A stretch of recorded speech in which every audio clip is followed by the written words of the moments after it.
ఈ model questions competitive ఎగ్జామ్స్లో చాలాసార్లు అడిగారు. వీటిని మనం ఎలా సాల్వ్ చేయాలి ఇప్పుడు చూద్దామా. x + 1/x 17 అన్నారు కాబట్టి x² + 1/x² ఏమవుతుంది, 17² - 2 అవుతుంది. అంటే 289 - 2 287 అవుతుంది. ఓకే, నెక్స్ట్ మనం సింప్లిఫై చేయాల్సింది దీన్ని కాబట్టి దీనిలో పైన కింద ఎక్స్ని కామన్ తీసుకుందాం. తీసుకుంటే ఏమవుతుంది, x³ + 1/x³ డినామినేటర్లో కూడా ఎక్స్ కామన్ తీద్దాం.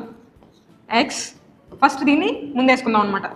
1/x - 3 x క్యాన్సిల్ అయిపోతాయి కదా.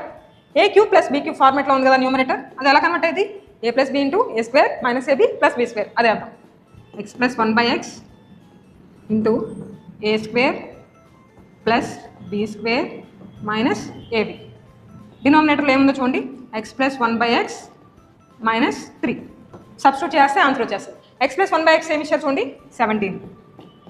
And x² + 1/x² మనకేమొచ్చింది, 287. పక్కన -1 ఉంది. డినామినేటర్లో చూడండి x + 1/x 17 కదా, 17 - 3 ఏమవుతుంది, 14. సో ఇక్కడ న్యూమరేటర్లో 287 - 1 ఏమైంది, 286.